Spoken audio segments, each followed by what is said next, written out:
Up. Yours. You son of a bitch. I was going to go with Side Down. Boy, you turn to me. Up yours. And in a way. Oh, damn. Up all y'all. Yours. You talk about Cyrus all the time. You should be a goddamn shame of yourself. Up and away, that's the first thing you think of. No, it Up, doesn't. No. up, and away. Yours. Anyway, Carlisle, tell us about this movie, please. Tell us about which movie. I'm not doing this, all right? You know good and damn well what movie I'm talking about. Damn! My best laid plans foiled. Exactly. No, of course, we're talking about Up, and Up is freaking awesome. It's the new Pixar film. Wait, you don't even like Pixar movies. What are you talking about? No. Rewind a few years and notice that I've really liked. This is the third in a row that I've really liked. He likes the lame It's ones. not that I came around. Okay, a few years ago, up until a few years ago, Pixar was under Disney and had to do whatever Disney wanted. They wanted to make Finding Nemo, and Disney said, no, we don't want this fucking little fish movie. We want you to make the sequel to Toy Story. So find a way to do a sequel to Toy Story. And they're like, well, all right, we'll put off the fish movie till later. That's why we got Finding Nemo later. Finally, Pixar was going to split from Disney, and part of the deal was that they retained total control of their stuff, and at the same time they also got control of the animation section of Disney. If that would happen, they'd stick with Disney. It happened. Now they have total control, and all of their movies since have been great. Their last one under Disney was Cars, which is so clearly a Disney idea movie, whereas everything since, WALL-E, Ratatouille, and now Up have been fantastic. Wow. And this is on par with that. You're completely mistaken, in fact. You're almost entirely wrong with your information. Wait, what? Cars was the biggest pet project of John Lasseter. Oh, the was head of it last Pixar. year's Yeah, From project? the Oh. very It was beginning. totally his. He was obsessed with that idea. And Toy Stories, they've been saying from the beginning they wanted to do 3 But because they didn't want Lasseter to. loves No, the no, concept. but they didn't want So to do the up sequel. yours! No, hold on. They didn't want to do the sequel right away. That's they not wanted to do true. Finding Nemo. That's not true. Finding Nemo got pushed They back. always said they wanted to do Finding Nemo, but they were always excited about Toy Story 2. That was not Disney. Just saying. I love Pixar, so Fuck you! I even saw the damn documentary, motherfucker. Point is, Well, Carlisle, please continue with your inaccurate My review of inaccurate- this. only the history of. We're talking about his review of the film, which I'm sure is wonderful. no. I got nothing. No. But ever since Pixar got full total control, all of their movies have been fantastic. They've been much more mature. They've been much more interesting, and they've been kind of groundbreaking at times. And here we have them doing something they hadn't totally done before, which is tell the story of humans. Now, granted, it's still the same old Pixar model. It's, two unlikely buddies thrown together on an adventure, and by the end they're going to become best friends, and lots of strange stuff's going to happen to them. But it's really, really good. Damn, when I said tell us about this movie, you could have been like, first it was the Big Bang, and then the Earth was formed. It was me who delayed it. It was my fault. I claim responsibility for that. No, actually, this time it's all Leon Oh, for was it? saying, Okay. man, you don't like Pixar. I've liked the last few Pixar movies. Okay, Yeah, you're right. It's Leon's fault. I didn't, Oh, yeah. I Get didn't, him, Leon. I didn't like Cars. No, you're right. This is one. I would dare say that this is probably their most mature movie, and it's still a family film. It's still rated G. But within the first 10 minutes of this movie, we get the story of this guy named Carl, who starts out as a kid, and he loves exploring, and he meets this girl as a child, and within the next 10 minutes, we get them growing with each other. They get married, and I'm not ruining anything here because eventually he has to deal with his wife dying, and one of the things that they want to do together is they want to travel. Now, if I'm correct, one of the places they want to go is South America. Well, no, they wanted to go to South America, and when they were kids, his wife always dreamed of building a house on top of these famous falls that their favorite explorer, that their worship of this explorer brought them together, set out to explore, and they wanted to go there. So he decides he's going to take his house and put his house on those falls just like she wished. Typical white people. Yeah, I was going to say. So she dies and he has a nervous breakdown. No, I was thinking more like they go to fantastic tribal lands and raise them and build on top of them. His wife dies. He loses his fucking mind. I'm just saying. I mean, your wife dies, so you naturally say, "Okay, I'll strap a bunch of balloons in my house and fly to South America." Now, I don't see that as the logical progression from one to the next without a nervous breakdown in between. He was just carrying out her wish the best way he could. Sometimes nervous breakdowns can be cute. Like when you put like 1 million balloons above your house and fly your house Now, to granted, South America. this was out of an act of desperation too, because the home he has now is about to be taken away from him, and he doesn't know how. In addition to losing his home, he realizes I've never fulfilled the dream that my wife had of traveling and building his home. So, out of an act of desperation, he just like overnight blows up 1 million balloons, ties them to his house, and the house up and floats away. You know, honestly, he could have sold it for just under market value, made a tidy enough profit to fly there in style and buy a villa because the rate of the dollar is so much higher. Oh, in shut South the America. fuck up. It's a kid's movie. God, that's what I'm like. God damn you! Just go with this. I'm saying, you know that real estate is worth a lot of money on top of that waterfall. If you went down there with a little bit of money, no one's claimed it. You just raise all that shit out of the way, put up a series of condos, and Dude, your only neighbor would be Richard Branson. Hanging out there. If he only got crazy enough to be down there. Because I'm thinking, he instead of like buying another house, he blew all of his money on balloons.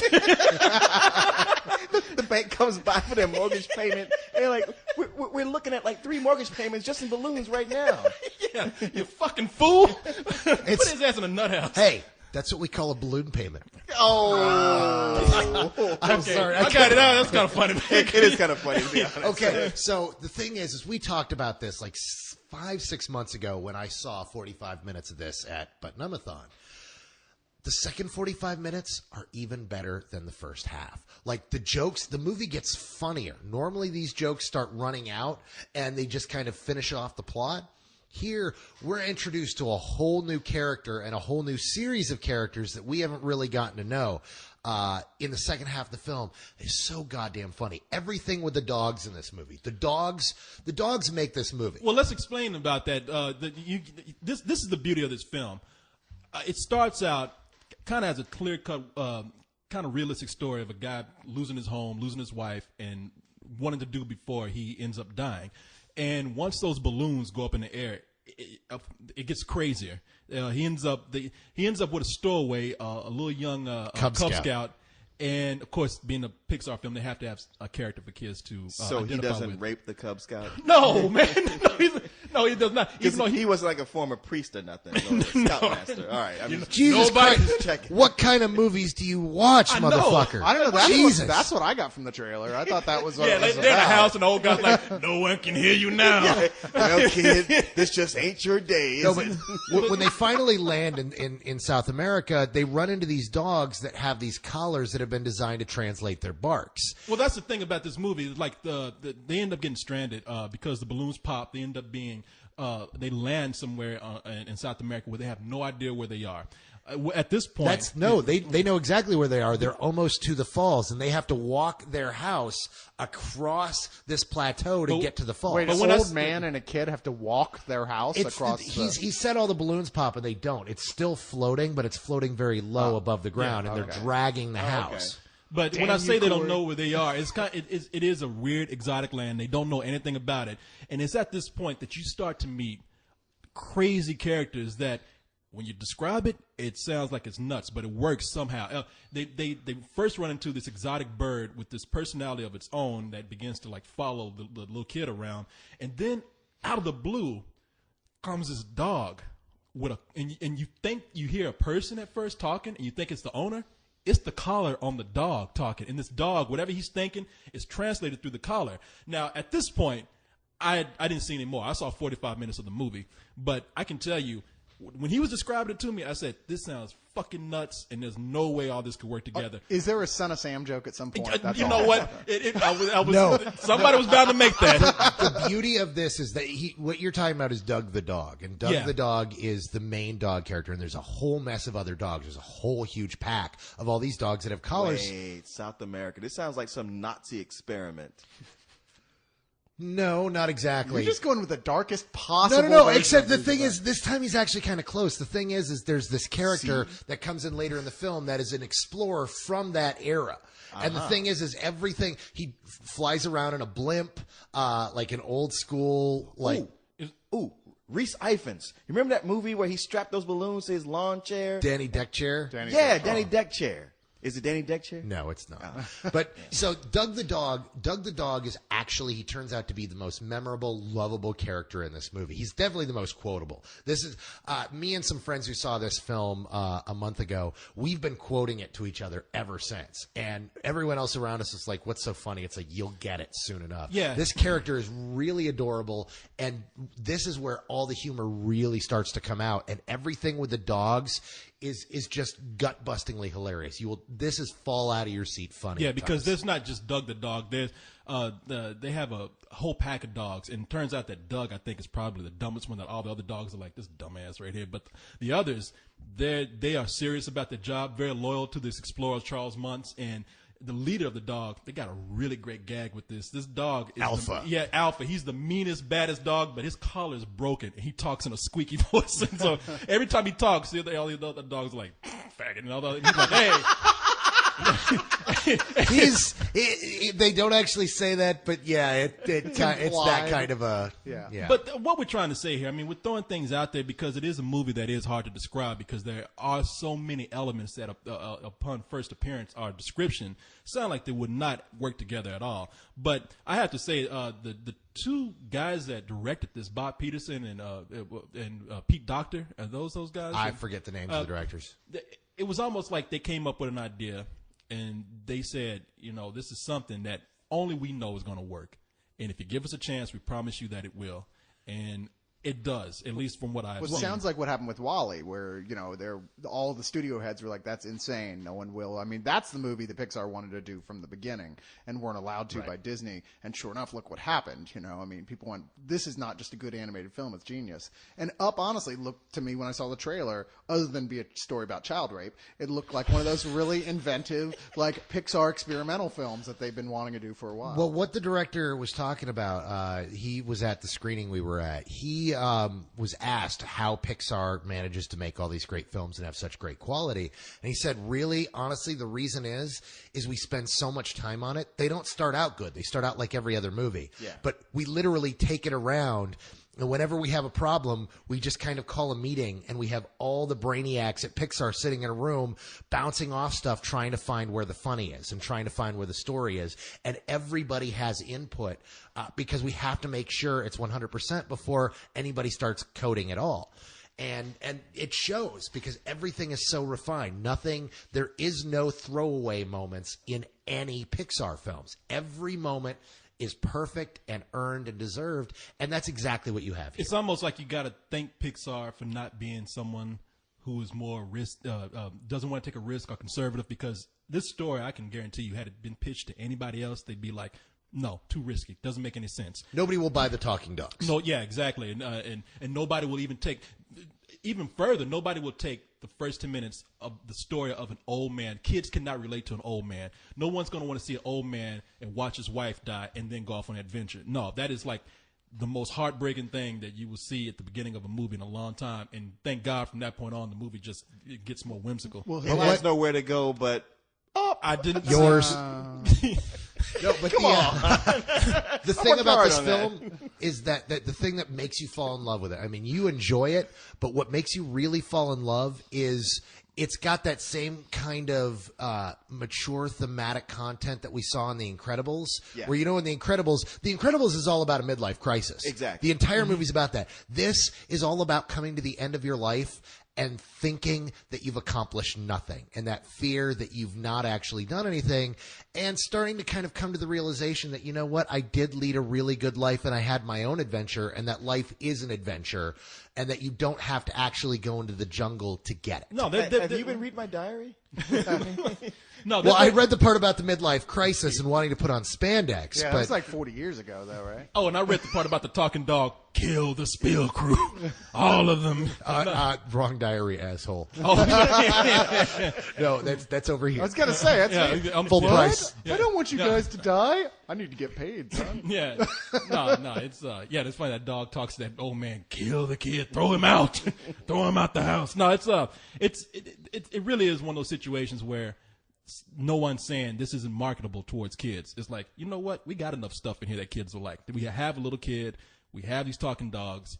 we're safe telling a story that anybody else would feel like kids would not relate to. Lasseter and company have quoted Hayao Miyazaki, the Japanese director, as one of their big influences of being one of the first people to go, you know what, kids are a lot smarter than all these corporate types are giving them credit for. They really are. They can buy and accept all these things, and you can create movies that adults can enjoy too because they're innovative. They're not showing you the same goddamn thing over and over again. And Pixar's proved that can work in America as well. Yeah, I was gonna say, because kids ain't that smart. They love Hannah Montana and the Jonas Brothers. But I do see the merit. Says the guy who watches Hannah Montana and the Jonas Brothers.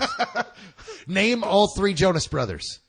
You know what their don't names know. are? No, you're lying. No, Come on, man. That's ridiculous. He knows. He's just does. saying he don't know. Look at He's that. on the spot, and he's all like, what? I don't know. That ain't the right question. Yeah. No, there's But have you heard the new Jonas Brothers song? I gotta be honest, it actually does sound pretty good. I saw a little tear coming at you at the Jonas Brothers movie, but one of the things we're failing to mention here is that Ed Asner is the voice of the old man, and if there's anybody gonna get to play this character, I mean, he does it perfect. I mean, he's known for being crotchety, even when he was like in his 40s and he was on Mary Tyler Moore. Yeah, I mean, Ed Asner was old even when he was young. That's the fool that ain't never been young. I smell a sympathy Oscar nod. Oh, I know, yeah. But can you get nominated as a voice actor for an Oscar? He Is ain't there getting even no an Oscar award for for this. that? No. I didn't think you could get an award as a voice I actor. have no idea. They'll find a way. No, he's gonna die without that. So he's great as Carl. As Carl, yeah. No, he's and like I said, all the other characters in here. A little bit of trivia here. Bob Peterson does. I would watch it with a trivia. Cyrus is going to tell you you're wrong, whether you're right or not. Okay. Actually, Pixar said You know, the that. last person I said that to was Carlisle. That's oddly and enough. the person before, and you know what? I'm pretty sure it was only been you the whole time. But anyway, go ahead, Corey. No. Bob Peterson, who's also the writer of this, does the voice of Doug and Alpha. And this is one of those weird things that this keeps happening to them. They just go and fill in the voices, and it's like, okay, I'm going to do the voices so that we have something in there until we find the perfect voice. And then everybody's like, no, that's perfect. Keep it. And they can't find anybody else that can top the voice. Yeah, that happened with the hamster and Bolt. Yeah, and they did that with the turtle, and the director did the voice of the turtle in Finding Nemo. I'm actually surprised we don't see more of Asner in animation. I mean, he did the Freak, one of the main characters in Freakazoid way back He when. did. Boondocks. The Boondocks. Is he on the? See, I don't watch. He was I a character in haven't that. seen the Boondocks. And he was the so- voice of J. Jonah Jameson in the 90s Spider-Man Okay, cartoon. see, I didn't know that. And either. he was. Well, there you go. Well, And he there's- did the voice of a police chief, So in Fish Police. So here's. You watched Fish Police? All 3 episodes? Hey man, I was that guy. Dude, yeah, I would say. Yeah. Our He's science not is too partial to tight. animation at all. No.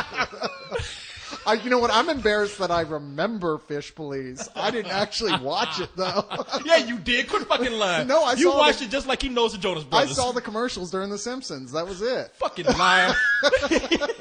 Hey, kids movie review. Oh, it's too late for that Up now. yours.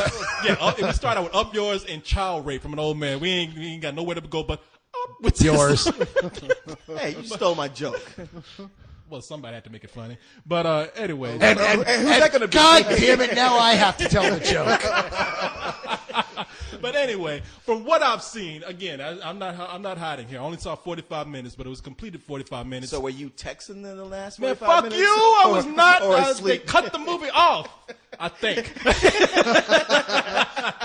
No. I'm sure they cut it after they kicked me out. I'm really surprised they didn't wake you up when they were cleaning the theater. Actually, Hey, sir, wake up! No, see, motherfucker, you got me doing it now. God damn it. Anyway, no, I from what I've seen, I give fuck off, man. Yeah, no. No, I give this movie full price. A very, very enthusiastic full price. Yeah, that's exactly what I give this. This is definitely a full price movie. Absolutely.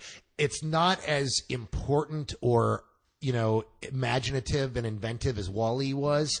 But it's really, really You know what? goddamn good. I disagree with you on that. I think this is way more imaginative than WALL-E.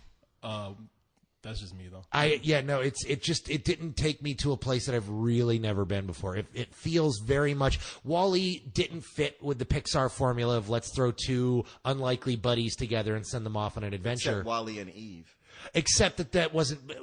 Eve is barely conscious most of the movie, and they're not the buddy kind of jokey thing. It's a love story there. It's very different than the formula that we've established with other Pixar films. That said, it's really, really good, and it is an absolute must-see this summer. You cannot get away from this summer without seeing it. Yeah, no, I love this movie, and I can't wait to see the rest of it. So, and correct me if I'm wrong here, but Carl. End of that. Carl would make a great Viagra commercial.